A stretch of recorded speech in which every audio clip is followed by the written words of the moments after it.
Imagine you're a hiring manager, right? And a resume slides across your desk. Okay. The applicant is 38 years old. He is currently unemployed. He's a college dropout. And his entire work history consists of being like a door-to-door stove salesman, a cook in a hotel kitchen, a farmer, and a junior diplomat. Oh, wow. That is quite the mix. Right. And he explicitly admits he knows absolutely nothing about marketing, has never written a single line of professional copy. And just to top it all off, he's asking for a salary of $5,000 a year just to learn the ropes. Yeah, I mean, any rational corporate HR department would immediately flag that as just the absolute definition of an unhireable profile. It's a completely disjointed career path. Exactly. You'd probably toss that resume right into the recycling bin. Yeah. But that exact resume belonged to David Ogilvy. The David Ogilvy. Yeah. And just a few years after sending it, he would be universally recognized as, well, the most famous copywriter on the planet. He eventually built one of the largest and most influential advertising empires in history. Which is just wild to think about. It really is. And the collection of his unpublished internal memos, personal letters, and speeches we're looking at today, it isn't just a history lesson. It is this brutal, hilarious, and deeply unorthodox survival guide. Yeah, totally. So whether you're trying to pitch a multi-million-dollar client or lead a team of difficult creatives or honestly, just trying to write an email that your boss will actually read, the psychology of persuasion we are going to extract from these sources today, it just does not change. So, okay, let's unpack this. How on earth does an unemployed farmer and stove salesman transform into a global titan of industry? Well, to understand the global titan, you really have to understand the stove salesman. I mean, before you can scale a message to 50 million people, you have to master the excruciatingly difficult art of selling a single, expensive item to one single human being standing right in front of you. Right. So long before Madison Avenue, when Ogilvy was just 24 years old, he wrote a sales manual for his fellow door-to-door salesmen in Great Britain. This was during the 1930s. And they were selling Aga Cookers, which, were these massive, incredibly expensive luxury stoves. Yeah, and Fortune magazine later called this text probably the best sales manual ever written. It really is. And reading through his instructions, what immediately jumps out to me is his absolute obsession with breaking the expected pattern. Yes. Like, he doesn't give generic advice like, be polite and smile. He gives these hyper-specific instructions to avoid triggering the prospect's mental defenses. He says, always dress quietly, shave well, and whatever you do, do not wear a bowler hat. The bowler hat detail is just brilliant when you look at the psychology behind it. Why is that? Well, in the 1930s, the bowler hat was essentially the unofficial uniform of the door-to-door salesman. So if you walk up to a house wearing one, the person inside sees you through the window, and they instantly activate their salesman defense script. Oh, right. Their guard is up before you even open your mouth. He also explicitly instructs his salesmen to never, ever go to the front door. He claims that going to the front door resents both the maid and the mistress. You always go to the back door. Always the back door. Going to the back door without a bowler hat is basically the 1930s equivalent of sending a highly personalized Woody DM instead of a generic copy-pasted cold email. It's about breaking the expected pattern. That's a perfect way to put it. It's all about subverting expectations, so the person actually looks at you as a human being, not just a walking advertisement. Yeah. And once you get their attention, you have to hold it, which requires this deep, almost invasive audience research. The manual reveals a really strict rule against standardization. He wrote, if you find yourself one fine day saying the same things to a bishop and a trapezist, you are done for. Which really challenges how a lot of modern sales teams operate, right? Where everyone is just handed the exact same script to memorize and repeat. Right, exactly. But Ogilvy is arguing that standardization assumes the consumer is just a monolith, when in reality, a buyer's motivation is incredibly selfish and, well, specific to their own life. Precisely. You have to tailor the pitch to the exact psychological needs of the person standing right in front of you. Yeah. Like if you're talking to a man whose wife does the cooking, you don't talk about the technical specs of the iron. Right. You appeal to his humane instincts, and you tell him the stove does not cook the cook. Oh, that's good. And if you're talking to a doctor, you pivot completely. You remind the doctor that the stove's heat storage technology means that, if he gets called out to a late-night medical emergency, he will still have a hot, unspoiled meal waiting for him when he gets back hours later. Yeah. And the underlying mechanism he was teaching here was that you cannot bore people into buying. You cannot bore people into buying. A deadly, serious, monotonous demonstration is just bound to fail because it treats the transaction like a math equation. Hmm. He advised his salesman that if the prospect makes a joke, you laugh till you cry. You have to be deeply, genuinely interested in their specific lives. You can really draw a direct psychological line from that 24-year-old analyzing the exact needs of a local doctor to the audacious 38-year-old writing that 1971 memo to an agency board. Oh, absolutely. When Ogilvy pitched himself for that $5,000 a year job, he knew he didn't have the standard credentials, so he broke the pattern again. He didn't try to hide his lack of experience. He laid out his unorthodox background, the cooking, the farming, the door-to-door sales, with just total transparency. He was literally applying the Aga Cooker backdoor strategy to his own career. Yeah. And once he got his foot in the door of the advertising world, the question became, well, how do you translate that intimate one-on-one psychology to mass media? Because you can't tailor a magazine ad to a bishop and then instantly change it for a trapezist. So how did he bridge that gap? Because selling a stove to a single person at their back door requires a totally different operational scale than, say, selling a bar of soap to the entire country. He scaled it by demanding that mass advertising maintain the exact same respect for the consumer's intelligence. He argued that the moment companies start talking to millions of people, they suddenly start treating the public like fools. Right, which leads to his absolute hatred for what he called weasel words. Yes, the weasel words. These are, the fluffy, meaningless adjectives that agencies use to peddle toothpaste and cigarettes. Things like new and improved, revolutionary, the ultimate experience. He despised weasel words because they depreciate the entire currency of communication.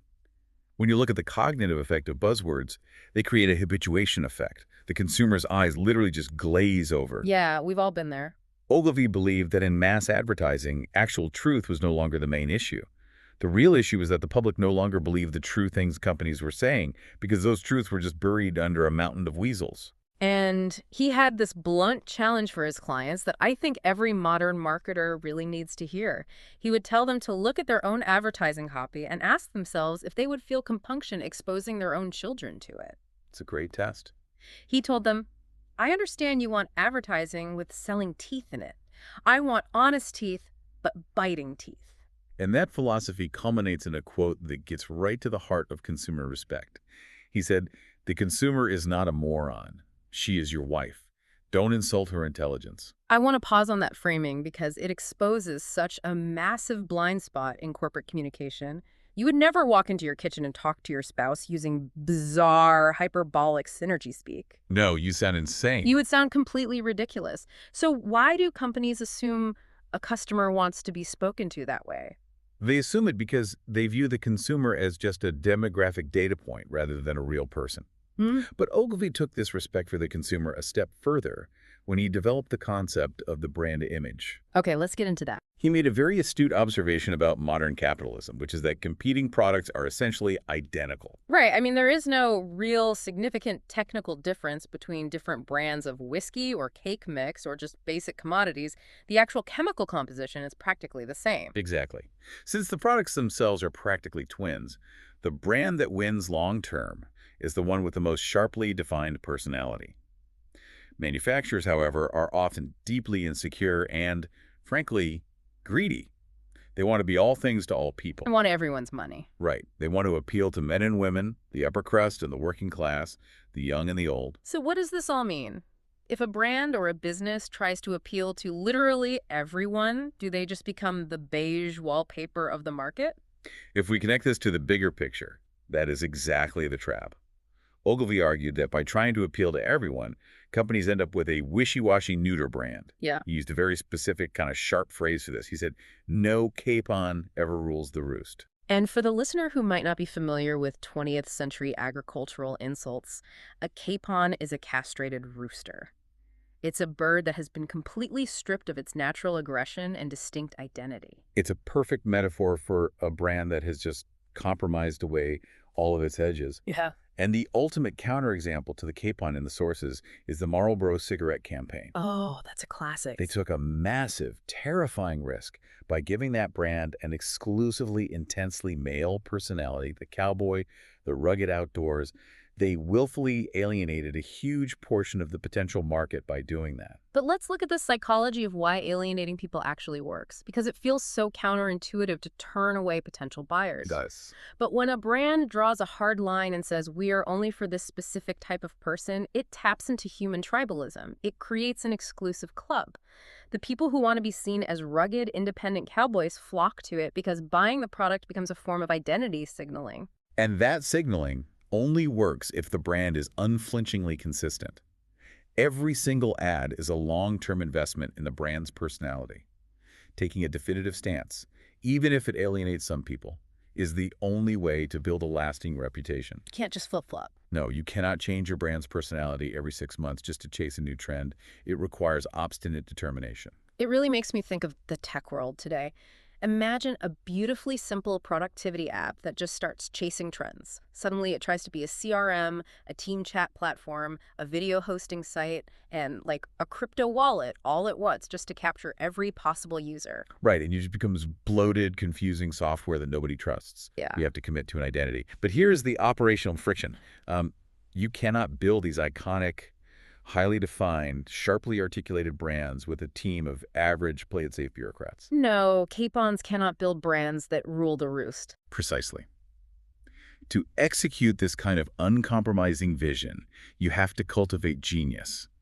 And this requires an entirely different set of rules for leadership and hiring.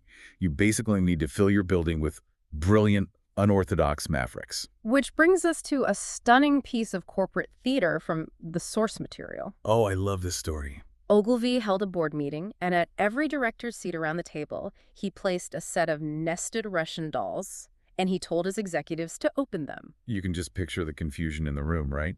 These highly paid executives are opening the dolls layer by layer, getting smaller and smaller until they get to the tiniest wooden doll in the very center. And inside that tiniest doll is a little piece of paper with a note he had written. It said, "If you always hire people who are smaller than you are, we shall become a company of dwarfs. If, on the other hand, you always hire people who are bigger than you are, we shall become a company of giants." It's just a profound visual diagnosis of a very specific corporate disease, which is ego preservation. Right. In most corporate environments, middle managers are terrified of hiring someone smarter than them because it feels like hiring their own replacement. It threatens their status. So they consciously or subconsciously hire people who won't outshine them. Here's where it gets really interesting. Yeah. Most managers are terrified of hiring someone smarter than them because it threatens their ego. Ogilvy actually gamified the act of hiring giants. You really did. He told his leaders, if you find someone better than you are, hire them immediately, and if necessary, pay them more than you pay yourself. He demanded his leaders look for what he called Trumpeter Swans. He actually categorized creative directors into 5 distinct types. Okay, what were they? Well, you had your duds, obviously. You had your good managers who get the work out but never make waves or invent anything new. You had the personal geniuses who are incredibly creative but are absolutely lousy, toxic leaders. Right, we've all worked with a few of those. Exactly. Yeah. But the ultimate goal, the rarest bird, is the Trumpeter Swan. That's the person who combines personal creative genius with inspiring, elevating leadership. And to find those trumpeter swans, he was willing to look in very strange places, completely ignoring traditional credentials. He fundamentally believed that academic achievement had absolutely no correlation with leadership or creative ability. And that disdain for academic snobbery was deeply personal for him. Ogilvy was actually supposed to be a star student at Oxford, but he failed out. Mm-hmm. Now, the context is important here. He suffered from a condition called double mastoids, which is a brutal, potentially fatal bacterial infection of the mastoid bone right behind the ear. Oh, wow. Yeah, it required his head to be swathed in thick bandages for a year, which completely derailed his studies. But regardless of the legitimate medical excuse, that sting of academic failure stayed with him his entire life. It completely stripped him of any intellectual elitism and made him deeply, deeply tolerant of misfits. There was a hilarious anecdote in the text that perfectly captures this tolerance. An executive at the agency suddenly realizes that a blind man with a seeing-eye dog had just been hired. Oh, this is great. The executive is a bit confused about what department he's in, only to realize with absolute horror that they hadn't just hired a blind man, they had hired a blind art director. It's amazing. He preferred the unorthodox maverick over the safe plodder every single time. But wait, if we look at the reality of running a business, That raises a massive operational challenge. Definitely. If you are deliberately filling your company with brilliant, eccentric giants who don't fit into normal corporate boxes, how do you keep the company from descending into absolute chaos? Well, that is the tightrope walk of his entire management philosophy. Hiring giants is only step one. Step two is providing an incredibly strong, specific structural environment where they don't destroy each other or the business. And his views on management are full of these fascinating tensions. Like, on one hand, he believed that great leaders must have guts, specifically the guts to fire people who are not performing or who are ruining the work. He cited his old boss in a Paris hotel kitchen who fired a chef on the spot simply for not getting his brioches to rise perfectly straight. But at the exact same time, he explicitly stated that fear is a terrible motivator. Because he recognized that fear paralyzes the specific type of lateral thinking required for creativity. Oh. You can have impossibly high standards without ruling by terror. He believed profoundly in cultivating an atmosphere of fun. Right. He actually cited the Harvard psychologist Jerome Bruner, noting that in Niels Bohr's laboratory in Denmark, this is the very lab where physicists were doing the impossibly complex math to first split the atom. The scientists were constantly playing practical jokes on each other. Kill grimness with laughter, he wrote. He wanted an atmosphere of ferment, innovation, and joy. Wait a second. He wants an atmosphere of ferment, innovation, and fun, but he's simultaneously micromanaging paper clips and sending angry memos about telex machines. Isn't that a total contradiction? What's fascinating here is that it seems like a contradiction to a modern manager. But to Ogilvy, it was a cohesive philosophy of friction. To him, extravagance, sloppy writing, and disorganized desks weren't just annoying. They were aesthetic failures. Oh, I see. They were barnacles on the ship that got in the way of the actual work. So the discipline isn't about micromanagement for the sake of his own ego. It's about clearing the decks. Exactly. He argued that strict discipline on the mundane things like arriving on time, refusing to use corporate jargon, keeping your files perfectly organized, and using staples instead of paper clips so you don't lose crucial documents, that mundane discipline provided the structural freedom for the big idea to thrive. You know, it's like a high-end professional kitchen. The creativity is on the plate, but the kitchen itself runs with military precision. You clean your station meticulously so you have the physical and mental space to invent. Bad processes create friction, and friction kills the big idea. Yeah, and he believed this culture had to be fiercely protected from the top down. If the leaders were petty or political or played favorites, the whole ecosystem would rot. He wanted his leaders to be islands of leadership, radiating confidence and acting as a shield, protecting the brilliant misfits from bureaucratic noise. I love that phrase, islands of leadership. So bringing all of these threads together, we've gone from analyzing the psychology of a doctor at his back door to defining the strict, unapologetic personality of a global brand, to gamifying the hiring of Trumpeter Swans, to banning paper clips to clear the decks for genius. It's quite the journey. It really is. So how does a modern worker operating in an era of Slack channels, AI-generated copy, and remote work actually apply this? Well, the tools have changed, but human psychology hasn't. Whether you are prepping for a Zoom sales call, leading a remote department, or just drafting a project update, the Ogilvy rules still hold immense power. First, never insult your audience's intelligence with buzzwords. Second, protect your organization from capons by hiring people who intimidate you with their brilliance. Third, write the way you talk, using short, punchy words. And fourth, never underestimate the sheer economic power of simply being interesting. You cannot bore people into buying or following or believing. It all comes back to that underlying respect for the human being on the receiving end of your message. But before we wrap up, there is one final, somewhat chilling thought from the sources that we need to leave you with. In 1986, long before the internet took over marketing, Ogilvy sounded a massive alarm. He warned that brands were eating their own seed corn. Yes, he saw a dangerous trend emerging where companies were shifting their budgets away from long-term brand building and pouring everything into short-term price discounts, coupons, and deals. They were chasing next quarter's earnings to please Wall Street rather than investing in the lasting personality of the brand itself. He warned that literally any fool can run a discount, but it takes genius to build a brand. And if you constantly rely on cutting prices, you train the consumer to only care about the price. You actively destroy the loyalty and the respect you spent decades building. And this raises an important question for you, the listener. to mull over today. Yeah, in today's hyper-digital economy, where almost every interaction is driven by instant metrics, algorithmically targeted ads, and ubiquitous discount codes, have we entirely forgotten the Trumpeter Swan magic of actually building a brand that commands respect? Are we just optimizing our way to becoming beige wallpaper? Because if you rely purely on the math of the discount code, you forget the psychology of the pitch. And if you forget the psychology, you end up just like every other generic salesman, standing in a bowler hat, knocking on the front door, wondering why the person inside won't even look at you. A profound reminder from a 38-year-old dropout. Thanks for taking this deep dive with us. We'll see you next time.